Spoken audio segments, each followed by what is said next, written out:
Welcome back to another episode of Infidelity Tales Lab. We're thankful for your continued viewership. Before we begin, tell us, where in the world are you watching from? We love knowing our global reach. Now, let's dive into today's story. Chapter 1. The Perfect Facade. David Morrison had always been a man of simple pleasures. For 15 years, he'd lived quietly in their modest suburban home, working as what his wife Jennifer believed was a mid-level IT consultant. Every morning, he kissed her goodbye, drove his unremarkable Honda Civic to what she assumed was another day of troubleshooting corporate networks. Every evening, he returned home with the same tired smile, asking about her day at the local marketing firm where she worked as a creative director. Jennifer Morrison was everything David had once thought he wanted: blonde, ambitious, and charming enough to light up any room she entered. When they'd met at a coffee shop 12 years ago, she was struggling to establish her career, and he was immediately drawn to her determination. She saw in him stability, reliability, a safe harbor after a string of disappointing relationships with unreliable men. What Jennifer never knew was that David's morning commute didn't end at any corporate office. Instead, he drove to a private airstrip where a jet waited to take him to meetings that would make her head spin. David Morrison wasn't just another IT consultant. He was David Morrison, the ghost investor whose anonymous hedge fund had quietly accumulated positions in dozens of Fortune 500 companies. His real worth wasn't the $80,000 salary Jennifer believed he earned. It was closer to $3.2 billion, carefully hidden behind layers of shell companies and offshore accounts. He'd chosen this life deliberately. After growing up watching his father's wealth tear his family apart, the affairs, the gold diggers, the constant suspicion, David had decided early that when he found love, it would be real. Not transactional, not based on what he could provide, but who he was as a person. For 12 years, the charade had worked perfectly. Jennifer seemed content with her middle-class lifestyle. She didn't ask for designer bags or expensive vacations. She seemed to genuinely love him for the quiet, dependable man he pretended to be. But lately, something had shifted. Jennifer had been working late more often, her phone suddenly password protected, her laughter a little too bright when she talked about her new colleague, Ryan Hutchins. David noticed everything. It was a skill that had made him billions, but he said nothing. He watched, waited, and hoped he was wrong. Ryan Hutchins was everything David appeared not to be. 6'2", with the kind of confident swagger that came from a lifetime of getting what he wanted. Fresh out of business school at 32, he joined Jennifer's firm as a senior account executive, bringing with him stories of his family's real estate empire and promises of bigger things to come. His clothes were expensive, his car was a leased BMW, and his Instagram was filled with photos from exotic locations that someone making $90,000 a year shouldn't be able to afford. What Ryan lacked in actual substance, he made up for in presentation. He talked a big game about deals in the works, about family money, about opportunities just around the corner. To Jennifer, who had grown tired of clipping coupons and dreaming about vacations they couldn't afford, Ryan represented everything her marriage wasn't: excitement, possibility, the promise of a larger life. The first time Jennifer stayed late to work on a project with Ryan, David tracked her phone to a hotel across town. He could have confronted her then, could have saved them both months of deception. Instead, he did what he always did. He gathered information. Private investigators, financial records, phone taps, all completely illegal, all completely invisible to everyone involved. Within 2 weeks, David knew everything. The affair had been going on for 3 months. Ryan was drowning in debt despite his flashy exterior. His family's real estate empire was a series of failed strip mall investments, and his BMW was 2 payments away from repossession. Most telling of all, Jennifer wasn't just sleeping with Ryan. She was planning to leave David for him. The conversations David's investigators captured painted a clear picture. Jennifer saw David as a stepping stone she'd outgrown, and Ryan was her ticket to the life she felt she deserved. The betrayal cut deeper than David had expected. Not because he was surprised, he'd seen the signs for months, but because it confirmed his worst fears about human nature. Jennifer hadn't fallen out of love with him. She'd never truly loved him at all. She loved the security he provided, the stability, the safe choice. But when something that seemed bigger and better came along, she was ready to discard 15 years of marriage without a second thought. As David sat in his home office that night, listening to Jennifer humming in the shower after another late work session, he made a decision that would change everything. He wouldn't confront her. He wouldn't try to save their marriage. Instead, he would give her exactly what she wanted, a chance to take half of everything. She just had no idea what everything actually meant. Chapter 2. The Unraveling Truth. The next 3 weeks passed like a carefully choreographed dance. Jennifer grew bolder in her deception, sometimes not even bothering to create elaborate excuses for her absences. David played his part perfectly, the oblivious husband, occasionally asking gentle questions that Jennifer deflected with practiced ease. "You've been working so hard lately," he'd say over dinner. "This Ryan guy must be a real taskmaster." Jennifer would laugh, not catching the way David's eyes had gone completely cold.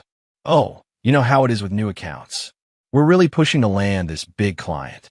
Ryan's just very driven." Driven. That was one word for it. Through his surveillance, David watched their relationship progress from stolen moments in hotel rooms to elaborate fantasies about their future together.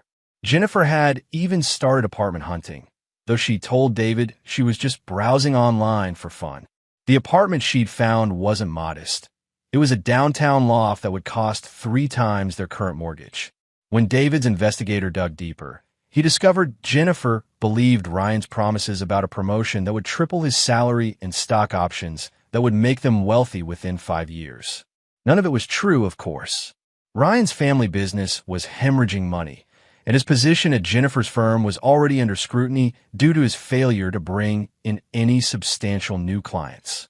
The man Jennifer was planning to leave her marriage for was living month to month, one disaster away from complete financial ruin. But David didn't enlighten her. Instead, he began making his own preparations. First, he restructured his holdings, moving assets through a complex web of trusts and international accounts. To anyone investigating, including the divorce lawyer Jennifer had secretly consulted, David Morrison would appear to own exactly what he'd always claimed: a modest 401k, half ownership in their house, and a small savings account. Second, he started documenting everything.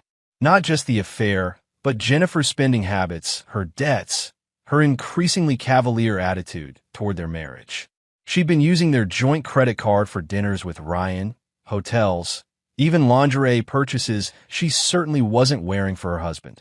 She was either incredibly careless or believed David was too trusting to notice. Third, he began setting up what would become the most elaborate financial trap of his career. David opened new accounts in Jennifer's name, set up credit lines she didn't know existed, and started building a paper trail that would make Jennifer appear far wealthier than she actually was. To any outside observer, it would look like Jennifer Morrison had been hiding assets from her husband for years. The breakthrough came during what David privately called the restaurant reconnaissance. Jennifer and Ryan had started meeting at La Bernardine, an upscale French restaurant downtown where entrees started at $60. Through carefully placed listening devices, David learned about their timeline. Jennifer planned to ask for a divorce after their anniversary in 2 weeks, and Ryan had promised her they'd be engaged within 6 months. What made David's blood run truly cold wasn't the timeline. It was Jennifer's casual cruelty when talking about him. 15 years, she'd said to Ryan over wine that cost more than David's supposed daily salary. 15 years of my life wasted on someone with no ambition, no vision. Do you know what it's like being married to someone who's perfectly content with mediocrity? You deserve so much more, Ryan had replied. When this promotion comes through, we'll have everything we've dreamed about. That house in the hills, trips to Europe, the life you should have had all along. I just feel like I've been asleep, Jennifer continued. Like I settled for the first safe option that came along instead of holding out for what I really wanted. David's not a bad person, but he's ordinary. And I'm tired of being ordinary. Ordinary. David had to fight the urge to laugh. The woman who couldn't balance a checkbook without his help, who needed GPS to navigate their own neighborhood, who thought a good investment was a designer purse on sale. She thought he was the ordinary one. That night, as Jennifer slept beside him after another late work session, David made his final preparations. He contacted Patricia Valdez, the most ruthless divorce attorney in the state, the same one Jennifer had consulted, though neither woman knew about the other's involvement. He also reached out to certain associates from his real professional life, people who specialized in making problems disappear in ways that left no fingerprints. The anniversary dinner would be in 1 week. Jennifer had insisted on Le Jardin, their most expensive restaurant in the city, claiming she wanted to celebrate properly. She'd even bought a new dress, black, sophisticated, the kind of outfit someone wore when they had important business to conduct. David knew exactly what kind of business she had in mind. He'd seen the divorce papers she'd hidden in her car, the custody arrangements, though they had no children, and the financial demands that would have been laughable if they weren't so revealing. Jennifer wasn't just planning to leave him. She was planning to destroy him financially, taking everything she could in the process. She had no idea that David Morrison, mild-mannered IT consultant, had spent the last 15 years of their marriage becoming one of the most powerful and dangerous men in the country. She'd married a sheep and betrayed a wolf. Now she was about to find out which one had been the real David Morrison all along. Chapter 3. The Anniversary Surprise. Le Jardin hummed with the quiet sophistication that only comes from $3 signs on Yelp and a reservation list longer than most wedding guest lists. David arrived first, as was his habit, wearing the same kind of modest suit he'd worn to every important dinner for the past 15 years. The maitre d' seated him at their usual table by the window, where he ordered a bottle of wine and waited. Jennifer arrived 20 minutes late, looking stunning in her new black dress and carrying what David recognized as a limited edition Hermes bag, one that cost more than their mortgage payment. She wasn't alone. "David, honey," she said, her voice carrying that particular tone he'd come to recognize as her performing for an audience voice. "I hope you don't mind, but I brought Patricia along. She's the lawyer I mentioned, the one who's been helping me with some paperwork." Patricia Valdez was exactly what David had expected from her reputation. Sharp, expensive, and radiating the kind of confidence that came from winning cases other lawyers wouldn't touch. She assessed David with the clinical precision of a surgeon examining a particularly interesting tumor. "Mr. Morrison," Patricia said, extending a hand that felt like shaking hand with a blade. "Jennifer has told me so much about you."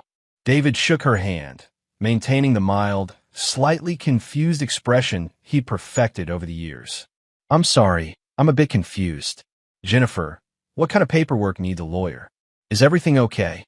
Jennifer exchanged a look with Patricia that David pretended not to catch. They'd rehearsed this, he realized. They'd planned every word, every gesture, choreographed to maximize his humiliation and minimize his ability to fight back. "David," Jennifer began, her voice taking on the patronizing tone usually reserved for explaining things to children. "I think we both know our marriage has been struggling lately. We've grown apart, and I think it's time we both admitted that we want different things." "I don't understand," David said, playing his part perfectly.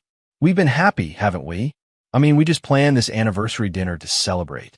"That's exactly the problem," Jennifer interrupted, her mask finally slipping to reveal the calculated coldness underneath. "You're satisfied with this? With us? With this ordinary little life we've built?" "But I'm not, David. I haven't been for a long time." Patricia opened her briefcase with the theatrical precision of a magician revealing their final trick. "Mr. Morrison, my client has prepared a comprehensive dissolution agreement. Given the straightforward nature of your assets and the mutual desire for an amicable separation, we're hoping this can be resolved quickly and quietly."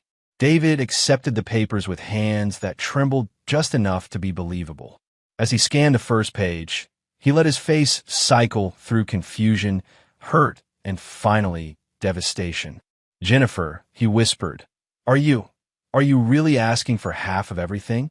After 15 years, you want to just divide up our life like it's a business transaction?" "Don't be dramatic," Jennifer said, though there was an edge of impatience in her voice now. They'd expected him to be more cooperative. "It's not personal, David. It's just reality. I've wasted my prime years in this marriage, and I deserve compensation for that. For the opportunities one gave up, for the life I could have had. The words hit exactly as she'd intended them to, like bullets designed to wound. David let them show on his face, let his shoulders slump as if the weight of her betrayal was crushing him. Prime years, he repeated slowly. Wasted. Patricia's clients usually get much more aggressive in these situations, Jennifer continued, warming to her theme. But I'm being reasonable. 50% of assets, including the house, your 401k, and savings. I think that's more than fair, considering what I've sacrificed. Patricia leaned forward with the predatory smile that had made her famous in family court.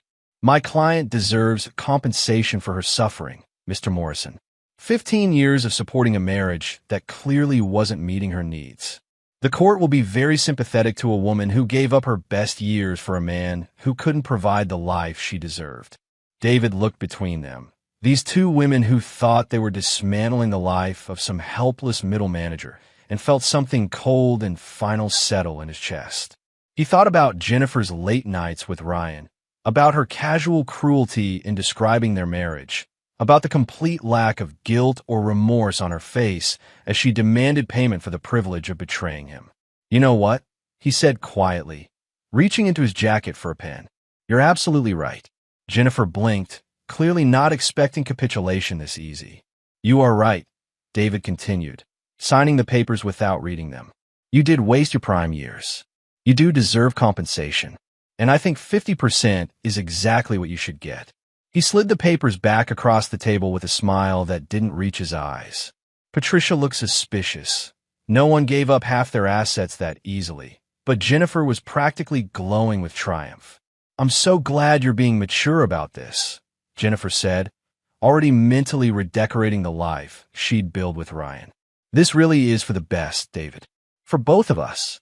David finished his wine and stood up, dropping enough cash on the table to cover dinner and a generous tip. You know, Jennifer, I've learned something important tonight. Sometimes the best thing you can do for someone you love is give them exactly what they think they want. He paused at her chair, leaning down as if to kiss her goodbye. Instead, he whispered just loud enough for her to hear, I hope you enjoy your 50%.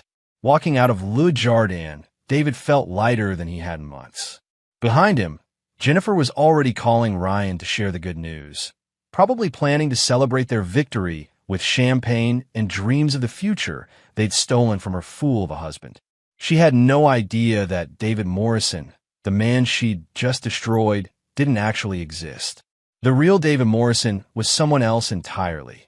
Someone who had just decided that Jennifer and Ryan deserved to learn exactly what happened to people who mistook his mercy for weakness. The next morning, David packed a single suitcase and vanished. Jennifer found only a note on the kitchen counter. Gonna process everything. We'll be in touch through lawyers. She probably thought he was off somewhere licking his wounds, maybe crying into a beer at some dive bar. She had no way of knowing he was actually on a private jet to Switzerland, where some very important people were waiting to help him orchestrate the most comprehensive destruction of two lives that money and power could arrange. By the time Forbes published their annual billionaire list 1 week later, Jennifer Morrison was about to discover that sometimes, when you reach for more than you deserve, you end up with far less than you started with. Chapter 4. The Billionaire List. Jennifer was sipping her morning coffee and scrolling through her phone when she saw it. Forbes magazine's annual billionaire list had just been released, and there, sitting at number 47 with a net worth of $3.2 billion, was a photo she recognized immediately. The coffee mug shattered against the kitchen floor. David Morrison, 43, investment management, read the caption under a professional headshot that looked nothing like the tired, ordinary man she'd been married to for 15 years. This David Morrison wore a $15,000 suit, had the bearing of someone accustomed to commanding rooms full of powerful people, and looked directly into the camera with eyes that seemed to see through everything. Her hands shaking, Jennifer fumbled for her phone and dialed a number she'd called exactly 71 times since discovering the article 3 hours ago. It went straight to voicemail, the same generic message that had been driving her insane all morning. David, it's me again, she said, trying to keep the desperation out of her voice. I saw the Forbes article. and there must be some mistake. That can't be you. We need to talk.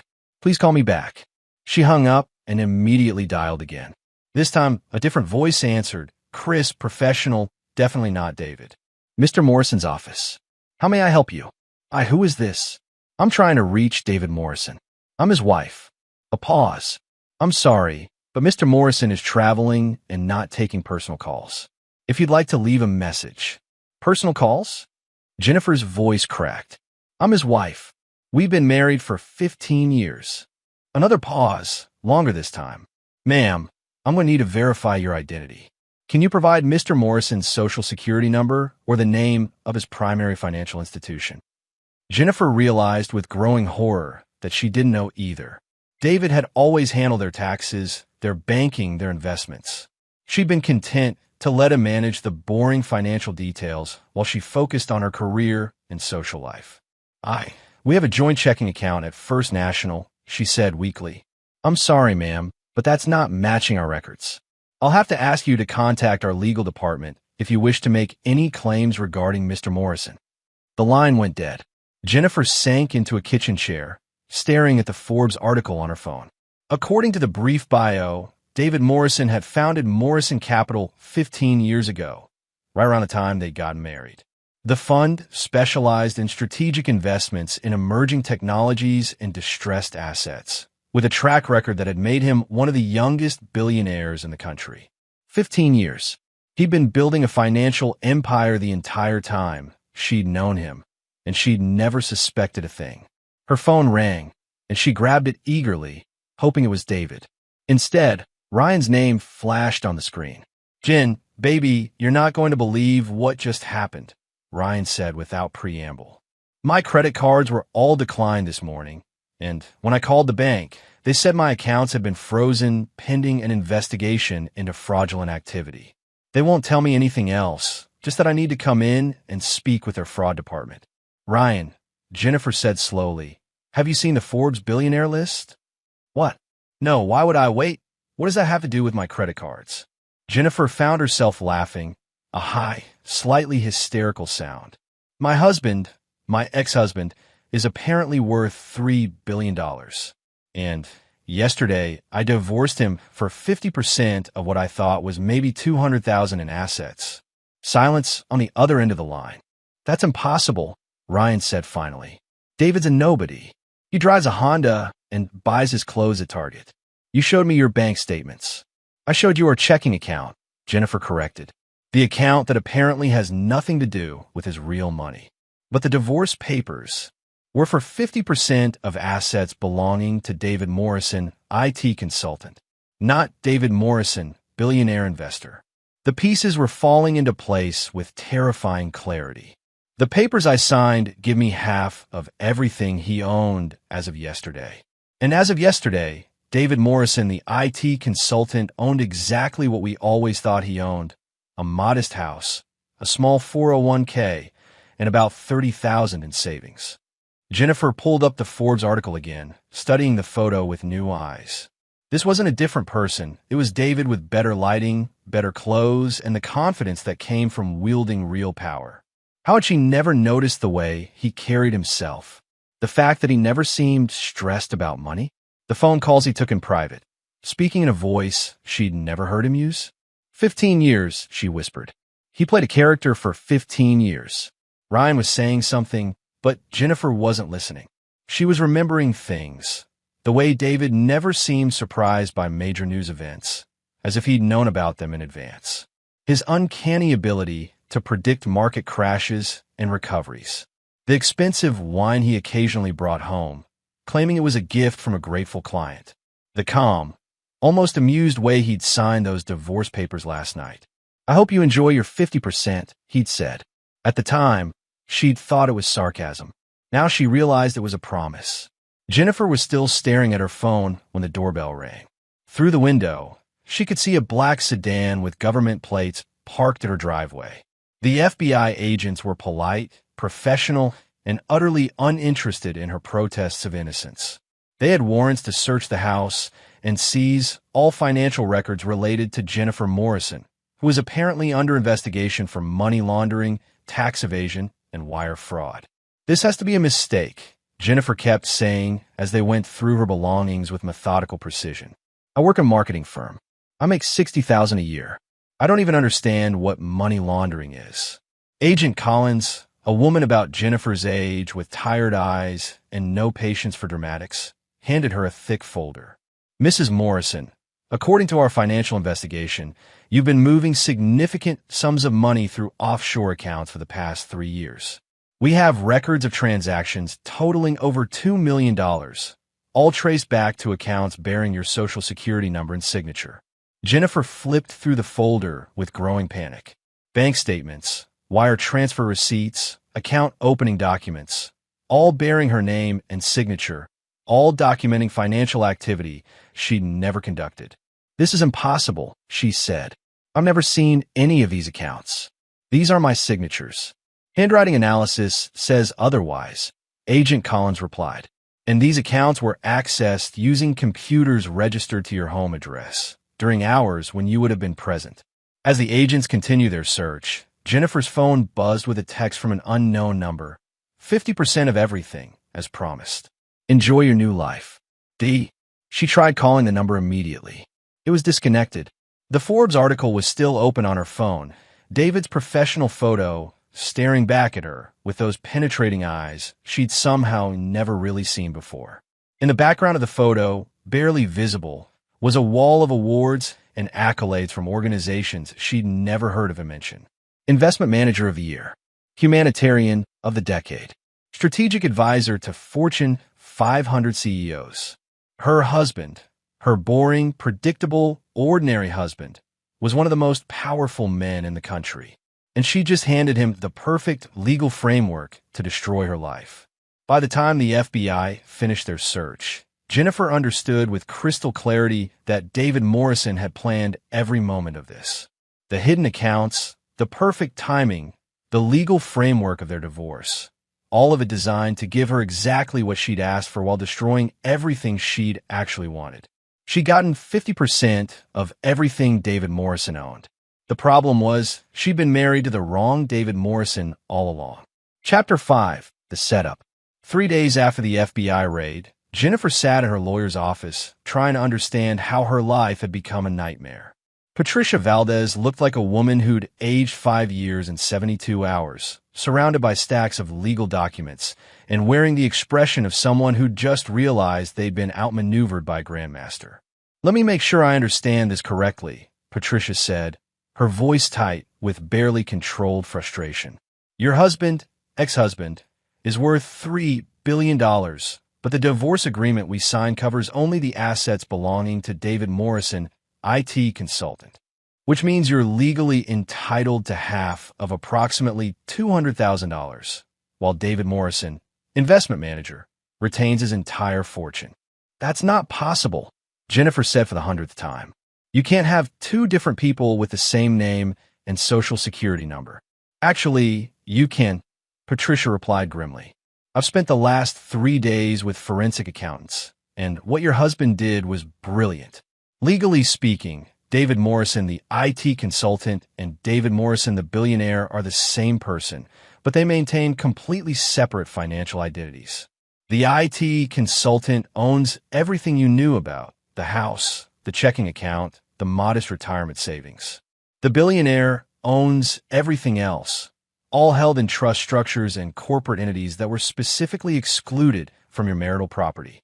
Jennifer stared at the papers scattered across Patricia's desk. So the divorce is legal? Completely legal. And ironclad. Your husband spent years creating a paper trail that would make this outcome inevitable if you ever left him. Every asset you knew about was held in the name of David Morrison, IT consultant, resident of Oakwood Drive. Every asset you didn't know about was held by various entities controlled by David Morrison, investment manager, primary residence in the Cayman Islands. But that's fraud. No, Patricia said with the tone of someone delivering a terminal diagnosis. That's the most sophisticated prenup I've ever seen, disguised as a lifestyle choice. He lived as a middle-class man while building a fortune as someone else entirely. And because you never questioned the disparity between his apparent income and your comfortable lifestyle, you never uncovered the truth. Jennifer felt like she was drowning. What about the FBI investigation? The account to my name? Patricia's expression grew even grimmer. That's where things get complicated. Someone, and I think we both know who, has spent considerable time and resources creating a financial history that makes you look like a sophisticated money launderer. The accounts are real, the transactions are real, and the signatures match yours perfectly. But I never opened those accounts. Can you prove that? Do you have alibis for every date those accounts were opened? Can you demonstrate that someone else had access to your personal information, your handwriting samples, your daily schedule? Jennifer opened her mouth to respond, then closed it. David had handled their taxes, their banking, their mail.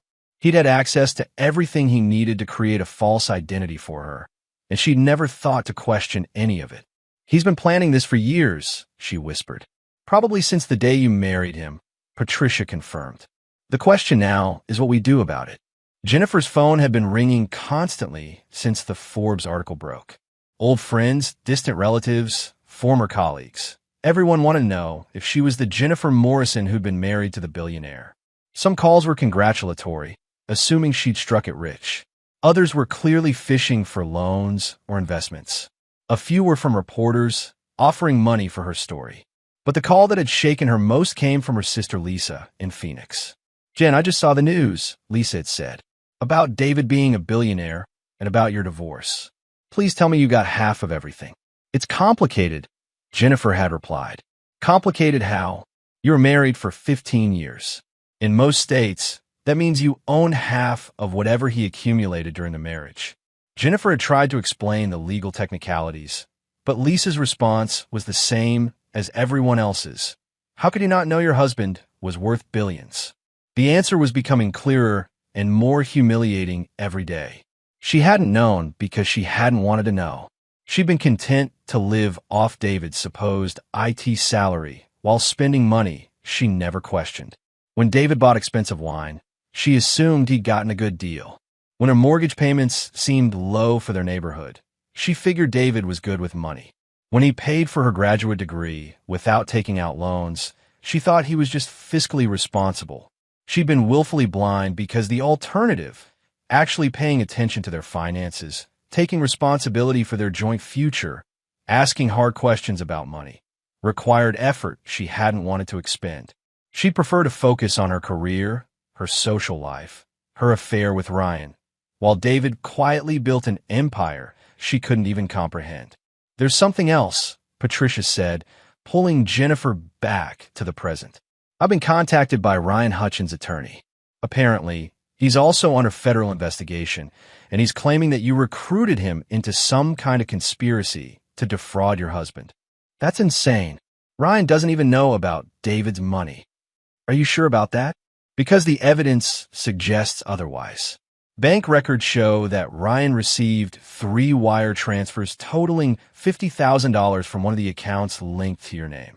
The transfers were made over the course of your affair, always within 24 hours of your hotel meetings." Jennifer's mind reeled. "That's impossible. Ryan's been broke this whole time. He couldn't even pay for dinner without borrowing money." According to the FBI, those payments were labeled as consulting fees for services related to asset evaluation and strategic planning. They have records of Ryan researching your husband's background, your neighborhood property values, and local divorce law. From the outside, it looks like you hired your lover to help you plan the perfect divorce. "David did this," Jennifer said with growing certainty. "He set this up. He made those payments. He created those records. Can you prove that? Because from where I sit, the evidence against you and Ryan is overwhelming, and the evidence against your ex-husband is non-existent. David Morrison looks like the victim of a sophisticated conspiracy between his wife and her lover to defraud him of his assets." Jennifer slumped in her chair, finally understanding the scope of what David had done. He hadn't just hidden his wealth. He'd constructed an elaborate trap that made her look like the criminal and him look like the victim. Every piece of evidence that could prove his deception could also be used to prove her guilt. "What do I do?" she asked. Patricia gathered the papers on her desk with the efficiency of someone eager to end an unwinnable case. Honestly, you pray that your ex-husband decides he's done playing with you. Because right now, he holds all the cards, and he's the only one who can make this investigation disappear. What does that mean? It means David Morrison spent 15 years building the perfect revenge fantasy, and you walked right into it. The question now is whether he wants to destroy you completely, or if he's satisfied with just taking everything you thought you wanted. As Jennifer left Patricia's office, her phone buzzed with another text from the unknown number. Hope you're enjoying your 50%. The real fun starts tomorrow. She tried calling the number again. Still disconnected. But this time, there was a second message waiting. Ask Ryan about the Turks and Caicos account. Jennifer's blood ran cold. She didn't know what the Turks and Caicos account was, but she had a feeling she was about to find out. And whatever it was going to make her situation much, much worse. Chapter 6. The Trap Springs. Ryan's apartment was in chaos when Jennifer arrived. Boxes scattered across the floor, furniture covered in plastic, and Ryan himself sitting in the middle of it all with the hollow-eyed look of a man whose world had just collapsed. "They're evicting me," he said without looking up. "Apparently, I'm 3 months behind on rent, even though I paid it every month. But the checks were all returned for insufficient funds, and now they're saying I owe late fees and penalties on top of the back rent." Jennifer picked her way through the debris and sat down across from him. "Ryan, what's the Turks and Caicos account?" His head snapped up. "How do you know about that?" "David texted me. He told me to ask you about it." Ryan's face went through several expressions: panic, guilt, resignation, before settling on exhausted defeat. It was supposed to be a surprise. What was supposed to be a surprise? The account. I opened it 6 months ago after my uncle died and left me some money. It was going to be our escape fund, money David couldn't touch in the divorce, money we could use to start over somewhere tropical. Jennifer felt the familiar sensation of the ground shifting beneath her feet. "Your uncle died? You never mentioned an uncle." "He wasn't really my uncle. He was my dad's business partner from way back. But he left me $50,000, and I thought if I put it offshore, we could have something that was just ours when all this was over." $50,000, Jennifer repeated slowly. "The same amount the FBI says you received from accounts linked to my name." Ryan's eyes widened. "Wait, what?" "No, that's not. The money came from my uncle's estate. I have all the paperwork." "Show me." Ryan disappeared into his bedroom and returned with a manila folder. Inside were all the documents related to his inheritance: the death certificate, the will, the bank transfers. Everything looked legitimate, down to the law firm letterhead and notary stamps. Jennifer studied the papers with growing unease. "Ryan, what was your uncle's name?" "Harold Morrison. He went by Harry." The folder slipped from Jennifer's hands. "Morrison? Yeah, it's just a coincidence. Pretty weird, right? I mean, what are the odds that my girlfriend husband and my dead uncle would have the same last name?" Jennifer stared at Ryan with the dawning realization that he was either the best actor she'd ever met or completely innocent of the trap they'd both walked into. "Ryan, there is no Harold Morrison in your family. There never was." "What are you talking about?" "I have all the documentation. Documentation that David created. Don't you see? He's been planning this for months, maybe years. He knew about our affair before we did. He created a fake uncle, a fake inheritance, and a fake offshore account that matches exactly with the money the FBI thinks I paid you." Ryan looked like he'd been punched. "That's impossible. The lawyers, the bank transfers, the death certificate. All fake. All part of an elaborate setup to make us look like criminals." Jennifer was pacing now, the pieces falling into place with terrifying clarity. "Think about it, Ryan. How'd we meet? You got hired at my company right around the time things started getting bad in my marriage. You started pursuing me just when I was most vulnerable. You had all these stories about family money and business opportunities, but every time I asked for specifics, you changed the subject. Because I was embarrassed. My family's business really was failing, and I was trying to impress you with stories David fed you. Think, Ryan, how did you know so much about real estate law? How did you know exactly what buttons to push to make me dissatisfied with my marriage? How did you know David would be easy to divorce?" Ryan was shaking his head, but his eyes showed the growing awareness of someone who'd been played by a master. You're saying, David, what? That he hired me to seduce his own wife. I'm saying David found a broke, ambitious man with flexible morals and created the perfect trap. He gave you just enough truth about your financial problems, about your desire for a better life, and wrapped it in lies that would make you the perfect weapon to destroy our marriage. Jennifer's phone rang. Unknown number. Hello, Jennifer. David's voice was exactly as she remembered it. Calm, measured, completely in control. I thought it was time we talked. David. She put the phone on speaker so Ryan could hear. How long have you been planning this? Planning what? Your divorce? You planned it yourself, darling. I just made sure you got exactly what you asked for. The FBI investigation, the fake inheritance, the offshore accounts. I have no idea what you're talking about. I'm just a simple IT consultant who discovered his wife was having an affair. Jennifer could hear the smile in his voice. Cut the act, David. I know who you really are. Do you? Because I'm not sure you ever did. You spent 15 years married to a man you never bothered to really know. You never asked where the money came from. You never questioned how we could afford our lifestyle on my supposed salary. You never wondered why I was never stressed about finances during market crashes that destroyed other people's retirement savings. I trusted you. No, David said quietly. You ignored me.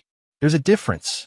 You were so busy building your own life, your own career, your own romantic fantasies that you never saw the man you'd married. And when someone more exciting came along, you didn't hesitate to throw away 15 years for a few stolen moments in hotel rooms. Ryan grabbed the phone. Listen, you bastard. Whatever you've done to Jennifer, she doesn't deserve. David's laugh cut him off. Oh, Ryan. Still playing the hero, I see. Tell me, how does it feel to discover that your great love affair was just another business transaction? That every word you spoke to Jennifer, every romantic gesture, every promise about your future together, all that was scripted by the husband you were helping her betray? That's not true, Ryan said, but his voice lacked conviction. Isn't it? Let me ask you something, Ryan. When you applied for the job at Jennifer's company, who recommended you? When you got that first apartment across town, who co-signed your lease? When you bought that BMW you couldn't afford, who guaranteed the loan? Silence. Check the paperwork, Ryan. Really look at it this time. Check the signatures on your lease, your car loan, your job application. See if you recognize the handwriting. Jennifer watched the color drain from Ryan's face as understanding dawned. David hadn't just manipulated their affair, he'd created it. Every circumstance that brought them together, every opportunity for them to betray their marriage, every step toward the divorce had been orchestrated by the man they thought they were deceiving. The beautiful thing about revenge, David continued, is that the best kind gives people exactly what they think they want. Jennifer wanted a more exciting life with a man who could give her everything I supposedly couldn't. Ryan wanted money and status, and a woman who could help him achieve both. So I gave them everything they asked for. And what did you get? Jennifer asked. Justice, David replied, and the satisfaction of watching two people who think they're smarter than everyone else discover that they're not nearly as clever as they believed. The line went dead. Jennifer and Ryan sat in silence for a long moment, surrounded by the wreckage of their carefully constructed lies. Finally, Ryan spoke. How long do you think he's been watching us? Probably since the day we met, Jennifer replied. Maybe longer. What do we do now? Jennifer looked around Ryan's destroyed apartment, thought about her own FBI investigation, considered the divorce papers that had seemed like such a victory just days ago. I think, she said slowly, we're about to find out just how thoroughly David Morrison can destroy two people when he really puts his mind to it. Outside, a black sedan sat at the end of the street, its occupants taking photographs with long-range lenses. Neither Jennifer nor Ryan noticed it. They were too busy trying to understand how completely they'd been outmaneuvered by a man they dismissed as ordinary. But David Morrison had never been ordinary. He'd just been patient. And now, finally, it was time for the real punishment to begin. Chapter 7, The Unraveling. 2 weeks after the phone call, Jennifer's world had collapsed so completely that she sometimes wondered if her old life had been real at all. The FBI investigation had expanded into a full-scale financial crimes task force, with agents tracking what they believed was an international money laundering operation spanning 3 countries and involving dozens of shell companies. Jennifer sat in a federal holding cell, waiting for her lawyer to arrange bail she couldn't afford. The house was gone, seized as evidence, and sold to cover restitution for her alleged crimes. Her job was gone, terminated immediately when the indictment was unsealed. Her bank accounts were frozen, her credit cards canceled, her entire financial existence erased with surgical precision. The most damning evidence had surfaced just days ago. Video surveillance from various banks showing Jennifer Morrison opening accounts, making transactions, and signing documents that she had no memory of creating. The woman in the videos looked exactly like her, moved like her, even had her distinctive jewelry and handbags. Deep fake technology, her public defender had explained with the weary tone of someone who'd seen too many impossible cases. Sophisticated enough to fool any jury. And the financial paper trail is bulletproof. Whoever set this up spent years creating a version of your life that makes you look like a criminal mastermind. Ryan was in an even worse position. His inheritance had been traced to a complex network of offshore accounts that the FBI claimed were used to fund international arms dealers. He was facing charges that could put him away for 20 years, and unlike Jennifer, he couldn't even afford a public defender. The irony wasn't lost on Jennifer that she was now living the life she'd always feared: public humiliation, financial ruin, complete social isolation. Every news story about her case mentioned her affair, her divorce, her attempt to defraud billionaire husband David Morrison. The comment sections were particularly brutal, filled with people who seemed to take personal satisfaction in her downfall. Gold-digging wife gets what she deserves. Should have appreciated what she had instead of cheating. This is what happens when you try to scam someone smarter than you. What made it worse was that Jennifer couldn't even defend herself without sounding delusional. Who would believe that David Morrison, victim of financial fraud and betrayed husband, had actually orchestrated the entire scheme? Who would take her word against that of a billionaire philanthropist who donated millions to charity and employed thousands of people? The answer came during her 3rd week in custody, when she received an unexpected visitor. Mrs. Morrison? The woman was younger than Jennifer, well-dressed, with the kind of confidence that came from never having to worry about money. "My name is Rachel Chun. I'm an investigative journalist with the Washington Post." Jennifer almost laughed. "If you're here for an interview, I don't have much to say. Everything I could tell you would just sound like the desperate lies of a guilty woman." "Actually," Rachel said, settling into the plastic chair across from Jennifer, "I'm here because I think your husband has done this before." That got Jennifer's attention. "I've been investigating David Morrison for 6 months," Rachel continued. "Not the billionaire philanthropist, the pattern. 3 other women in the past 20 years, all divorced from men named David Morrison, all facing federal charges for financial crimes, all claiming their ex-husbands framed them." Jennifer's heart started racing. 3 others? Amanda Clark in Seattle, Michelle Rodriguez in Austin, Catherine Wells in Miami, all married to men they believed were middle-class professionals, all cheated on their husbands, all divorced under remarkably similar circumstances, all charged with financial crimes they claim they didn't commit. Where are they now? Rachel's expression grew grim. Amanda died in prison 3 years into her sentence, officially suicide, though she'd been maintaining her innocence and fighting her case right up until the end. Michelle served 8 years and was released last year, completely broke and unemployable. Catherine is still serving time in a federal facility in Florida. Jennifer felt like she was falling through the floor. So, this is what he does. He marries women, waits for them to cheat, then destroys their lives. I think it's more sophisticated than that. I think David Morrison has spent the last 20 years perfecting the art of psychological manipulation and legal revenge. Each case has gotten more elaborate, more thorough, more impossible to escape. But why? What does he get out of it? Rachel pulled out a tablet and showed Jennifer a series of photographs, social media posts, charity events, interviews. In each one, David Morrison appeared as the grieving, betrayed husband who'd overcome personal tragedy to build something meaningful with his life. Control, Rachel said simply, and vindication. He's built his entire public persona around being the victim who rose above his circumstances. The faithful husband betrayed by ungrateful wives. The honest businessman who succeeds despite personal setbacks. The philanthropist who helps others because he understands suffering. Jennifer studied the photos with growing horror. There was David at a charity gala, speaking about supporting victims of domestic abuse. David receiving an award for his work with families affected by divorce. David being interviewed about the importance of trust in marriage, with the caption, "Billionaire who lost 3 wives to infidelity speaks about forgiveness." 3 wives, Jennifer repeated. I'm the 4th, and probably not the last. I think David Morrison has turned revenge into an art form, and you're just his latest masterpiece. Can you prove any of this? Rachel's expression grew cautious. That's the problem. David Morrison is very good at what he does. Every piece of evidence I've found could be explained away as coincidence or confirmation bias. 3 women married to men with the same name who all happened to commit financial crimes? For if we include you, it sounds like a conspiracy theory. But you believe us. I believe there's a pattern here that goes beyond coincidence.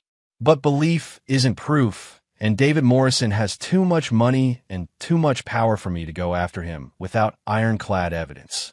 Jennifer leaned back in her chair, processing everything Rachel had told her. So we're all just going to prison for crimes we didn't commit while he moves on to victim number 5? Maybe, Rachel said, unless we can find a way to prove what he's really doing. Ow! Rachel hesitated. I have an idea, but it's risky, and it would require you to trust me completely, even when it looks like I'm abandoning you. I'm facing 20 years in federal prison for crimes I didn't commit. How much worse can it get? Famous last words, Rachel said with a slight smile. But you're right. At this point, what do you have to lose? As Rachel explained her plan, Jennifer realized that the journalist was proposing something almost as elaborate and risky as David's original scheme. It would require perfect timing, careful misdirection, and a level of trust between strangers that Jennifer wasn't sure she was capable of anymore. But as she sat in her federal holding cell, wearing prison orange and facing the complete destruction of everything she'd ever worked for, Jennifer realized she didn't have any choice. David Morrison had trapped her in a perfect cage of legal evidence and public humiliation. The only way out was to become someone just as ruthless and calculating as the man who'd put her there.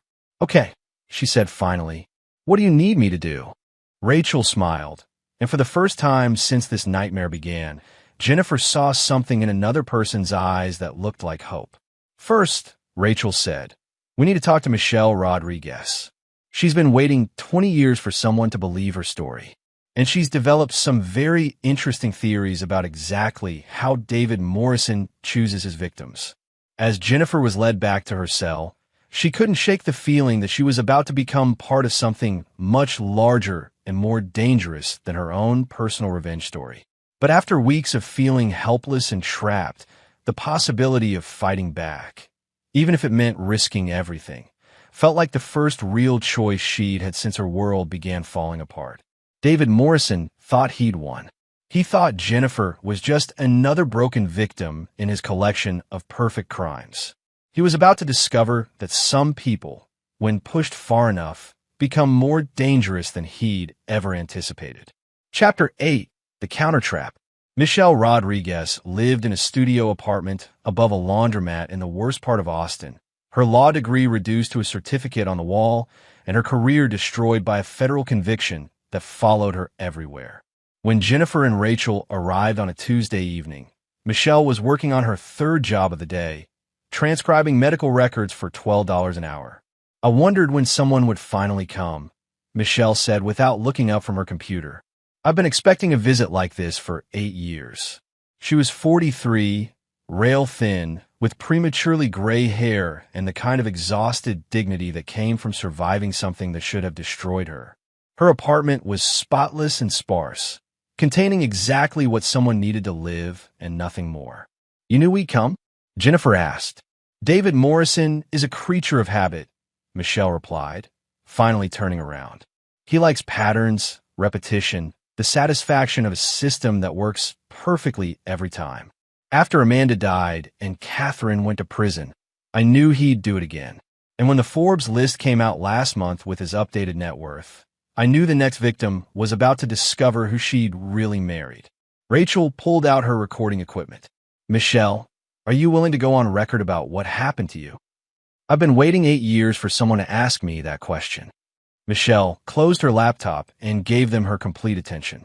But first, you need to understand something. David Morrison didn't choose us randomly. He has a very specific type, and there's a reason his system works so perfectly. Jennifer shifted uncomfortably. What do you mean? Show me your college photos, Michelle said. Confused, Jennifer pulled out her phone and scrolled to some old pictures from her sorority days. Michelle studied them for a moment, then walked to a small box on her bookshelf. Inside were photographs of herself from 20 years ago. Young, blonde, professionally dressed, with the kind of confident smile that came from believing the world was full of possibilities. The resemblance was unmistakable. Not identical, but clearly the same type. Attractive, ambitious, upper-middle-class women with similar builds and coloring. Amanda looked like us too, Michelle continued. And Catherine. David Morrison doesn't just marry randomly. He has a template, and he shops for wives the same way other people shop for cars. Rachel was taking notes furiously. What does he find you? Professional conferences, alumni events, places where successful women in their late 20s gather. He studies you for weeks before making contact, learns your background, your vulnerabilities, your relationship history. By the time he introduces himself, he already knows exactly what kind of man you're looking for. Jennifer thought back to the coffee shop where she'd met David, how perfectly he'd seemed to understand her frustrations with dating, how naturally their conversation had flowed. So our entire relationship was planned. From the first conversation, David Morrison doesn't believe in love, Jennifer. He believes in control. He studies women the way other people study chess problems, looking for the perfect sequence of moves that will give him total power over your life. Michelle walked to her kitchen and returned with a thick folder. I've spent 8 years putting together everything I could find about David's pattern. Financial records, court documents, news articles, even social media posts from his victims' friends and family. Want to know what I discovered? She spread the contents across her small table. A complex timeline spanning 25 years, starting with David's first marriage when he was just 22 years old. His name wasn't always David Morrison, Michelle said.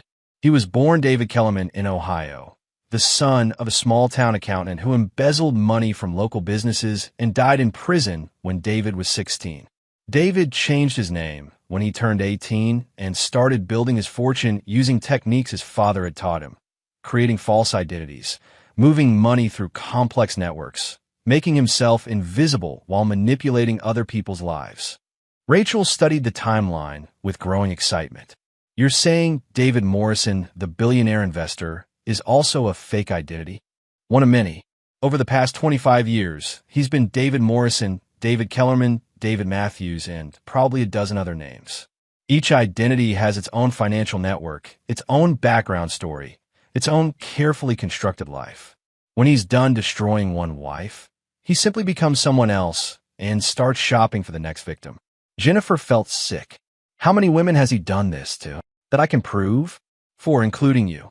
But I suspect there are others, women who died or disappeared or were so thoroughly broken they never try to fight back. Michelle's voice remained calm, but her eyes showed the rage of someone who'd spent years thinking about revenge. David Morrison has turned the systematic destruction of women's lives into his personal hobby, and no one's ever stopped him? How? He's brilliant, patient, and completely ruthless. He chooses victims who fit a specific profile, successful enough to be worth destroying, but not powerful enough to fight back effectively. He builds cases that are legally bulletproof, and he presents himself to the world as the victim, the faithful husband who keeps getting betrayed by ungrateful wives. Rachel looked up from her notes. Michelle, I need to ask you something, and I need you to be completely honest. Did you cheat on David? Michelle was quiet for a long moment. Yes. with a man I later discovered was an actor David had hired to seduce me. The entire affair was scripted, Jennifer, down to the romantic gestures and promises about our future together. David created a man designed to exploit my specific emotional vulnerabilities, then sat back and watched me destroy my marriage with someone who was literally reading from a script. Jennifer's hands started shaking. Ryan. He did the same thing with Ryan. Of course he did. David's system works because it gives you the illusion of choice while actually controlling every variable. You think you're rebelling against your boring marriage, but you're actually following a path he designed specifically for you. The three women sat in silence for a moment, absorbing the full scope of what David had created. Not just individual revenge schemes, but an entire system for identifying, manipulating, and destroying women who fit his preferred victim profile. Finally, Rachel spoke. Michelle, Jennifer, I think we can stop him. But it's going to require something that's never been tried before. What? We're going to give David Morrison exactly what he wants most, another victim. Someone who fits his pattern perfectly. Someone vulnerable enough to manipulate. Someone he can't resist adding to his collection. Jennifer frowned. You want to set up another woman to be destroyed? No, Rachel said with a smile that was equal parts excitement and determination. I want to set up David Morrison to destroy himself. Because I think his greatest strength, his absolute confidence in his system, might also be his greatest weakness. As Rachel explained her plan, Jennifer realized the journalist was proposing something that was either brilliant or completely insane. It would require perfect acting, enormous risk, and the kind of coordinated deception that David himself had perfected. But it might also be the only way to give a monster exactly what he deserved. Are you in? Rachel asked. Jennifer looked around Michelle's tiny apartment, thought about Catherine Wells still sitting in federal prison, remembered Amanda Clark who died, maintaining her innocence, considered her own future as David Morrison's fourth convicted victim. I'm in, she said. Let's destroy the bastard. Michelle smiled for the first time since they'd arrived. Finally, I've been waiting 8 years to hear someone say those words. Outside Michelle's window, the city lights stretched toward the horizon, full of possibilities and hidden dangers. Somewhere out there, David Morrison was probably already selecting his next victim, confident that his perfect system would work exactly as it always had. He had no way of knowing that 3 women who should have stayed broken were about to turn his own tactics against him, or that his next victim would be someone specifically designed to give him everything he thought he wanted while destroying everything he'd built. The hunter was about to become the prey, and David Morrison was about to learn that some games were more dangerous than others. Chapter 9. Perfect Justice. 6 months later, David Morrison met Dr. Sarah Elizabeth Hartwell at a pharmaceutical industry conference in Chicago. She was everything his previous victims had been: beautiful, intelligent, professionally successful, but with one crucial difference. Dr. Hartwell was actually FBI Special Agent Sarah Beth Hamilton, working undercover with the full resources of a federal task force that had been quietly building a case against David Morrison for conspiracy, racketeering, and systematic fraud spanning multiple decades. The task force had been Rachel Chen's idea, born from months of collaboration between her investigative reporting and Jennifer's inside knowledge of David's methods. When presented with Michelle's evidence and Jennifer's first-hand account, the FBI had realized they weren't looking at isolated financial crimes. They were looking at one of the most sophisticated serial fraud operations in American history. Agent Hamilton had spent weeks preparing for her role as David's next victim. She'd studied his pattern, learned his preferences, and crafted a background designed to trigger all his psychological triggers. She was recently divorced from a man who'd left her for a younger woman, financially successful but emotionally vulnerable, and attending the conference alone after her research partner had canceled at the last minute.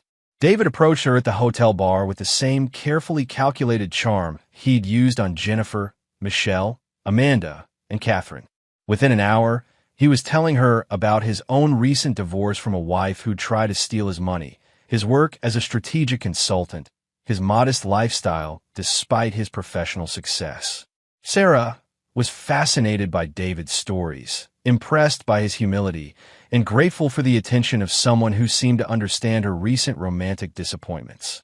When he suggested dinner the following evening, she accepted with exactly the right combination of enthusiasm and careful reserve. Over the next 3 months, David Morrison executed his pattern with precision. He courted Sarah with romantic gestures that seemed spontaneous, but followed the exact same sequence he'd used with his previous victims. He shared carefully edited stories about his past relationships, positioning himself as the victim of ungrateful women who'd never appreciated his devotion. He gradually increased the intimacy of their relationship while subtly criticizing her ex-husband and encouraging her dissatisfaction with her current life. Every conversation was recorded. Every financial transaction was monitored. Every aspect of David's manipulation was documented by agents who understood exactly what they were watching. The breakthrough came when David began setting up Sarah's destruction. Following his established pattern, he started creating false financial accounts in her name, building the paper trail that would eventually make her look like a money launderer and federal criminal. But this time, instead of an unwitting victim, he was targeting someone who could document every step of his fraud in real time.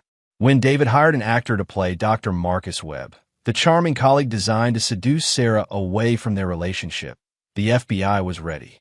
Dr. Webb was actually Agent Timothy Foster, who played his role perfectly while wearing recording devices that captured David's detailed instructions about how to manipulate Sarah's emotions and destroy her trust in their relationship.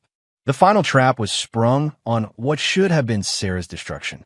David had arranged for her to discover evidence of her own supposed financial crimes, planted carefully to make her look guilty while keeping his hands completely clean. But instead of a panicked woman discovering she'd been framed, David found himself surrounded by federal agents executing arrest warrants for fraud, conspiracy, racketeering, and multiple counts of identity theft. David Kellerman, Agent Hamilton said, using his birth name as she placed him in handcuffs, "You're under arrest for conspiracy to commit fraud, racketeering, money laundering, and approximately 24 other federal crimes spanning the past 25 years. For the first time in his adult life, David Morrison looked genuinely surprised.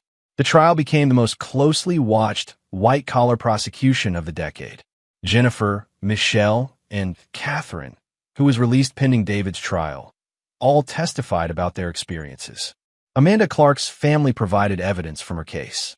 Most damning of all were the recordings of David instructing Agent Foster on exactly how to manipulate Sarah's emotions, combined with financial records showing his systematic creation of false evidence designed to frame his victims.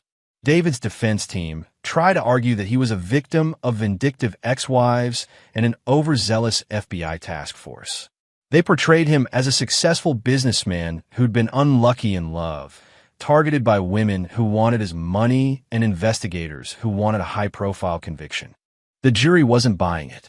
When the recordings were played of David explaining to Agent Foster how to break down her defenses and make her feel guilty for trusting anyone but me, the courtroom fell silent. When financial experts demonstrated how David had systematically created false identities for his victims over the course of decades, several jurors visibly recoiled. Most devastating was Michelle Rodriguez's testimony about her 8 years in prison for crimes she hadn't committed, delivered with the quiet dignity of someone who'd survived something that should have destroyed her. David Morrison didn't just steal money, she told the jury. He stole lives. He stole time. He stole the futures of women who made the mistake of trusting him. And he did it all while presenting himself as the victim, collecting sympathy and admiration for surviving the betrayal of ungrateful wives. The verdict was unanimous on all counts. David Morrison was sentenced to 45 years in federal prison without the possibility of parole, with additional restitution payments that would strip him of every asset he'd accumulated through his criminal enterprise. But for Jennifer, the real satisfaction came from the civil suits that followed. With David's criminal conviction, the evidence of his fraud was overwhelming. Every victim received significant financial compensation from his seized assets. More importantly, the convictions that had destroyed their lives were all overturned. Jennifer used her settlement to start a foundation supporting women who'd been victimized by systematic fraud and manipulation. Michelle returned to law school and became a prosecutor specializing in financial crimes. Catherine started a support group for federal prisoners who'd been wrongfully convicted. Amanda Clark's family received a formal apology from the federal government and a settlement that helped establish a scholarship in her name for women studying criminal justice. The final piece of justice came from an unexpected source. Ryan Hutchins, who had been released when David's conspiracy was exposed, chose to testify about his own manipulation and the way David had exploited his financial desperation to turn him into an unwitting accomplice. "I thought I was seducing another man's wife," Ryan told the court during the sentencing phase. "I had no idea I was just a puppet in someone else's revenge fantasy." David Morrison didn't just destroy marriages. He destroyed the people who trusted him, the people who worked for him, and the people who got caught up in his schemes without ever knowing they were being used. On the day David Morrison was led away in shackles, Jennifer stood outside the federal courthouse with Michelle, Catherine, and Rachel. For the first time in over a year, she felt like herself again. Not David's victim, not the woman who'd been systematically broken down and rebuilt as a criminal, but Jennifer Morrison, someone who'd survived something terrible and used that survival to protect other people. "Think he'll appeal?" Catherine asked. "Probably," Rachel replied, "but it won't matter. We have too much evidence, and the FBI is still investigating cases that could go back even further than we thought." Jennifer looked up at the courthouse, where David Morrison would spend the rest of his life paying for what he'd done to them and others. "Do you think he understands why he lost?" Michelle considered the question. "I think David Morrison spent so many years being smarter than everyone else that he forgot the most important rule of any con game. Eventually, you meet someone who's smarter than you are. He just never expected it to be a group of women he thought he'd already destroyed." As they walked away from the courthouse, Jennifer felt something she hadn't experienced in over a year, the possibility of a future that belonged entirely to her. David Morrison had given her exactly what she'd asked for, 50% of everything he owned. It just took a federal task force and a complex undercover operation to make sure she actually got it. The predator who'd spent decades hunting women like her was finally in a cage where he belonged. And the women he'd tried to destroy had not only survived, they'd become the instruments of his destruction. Justice, Jennifer realized, wasn't always swift. But when it finally arrived, it was absolutely perfect. David Morrison would spend the rest of his life in federal prison, where his wealth, his charm, and his elaborate schemes were worthless. The man who'd built his empire on the systematic destruction of women's lives would end his days powerless, forgotten, and utterly alone. For Jennifer Morrison and the other women whose lives he'd tried to destroy, that was exactly the ending this story deserved. And there you have it. Another story comes to an end. What did you think? I'd love to hear your thoughts in the comments below. If you enjoy this story, consider joining our community by subscribing. It means the world to us. For more stories like this one, check out the recommended videos on screen. And I'll see you there.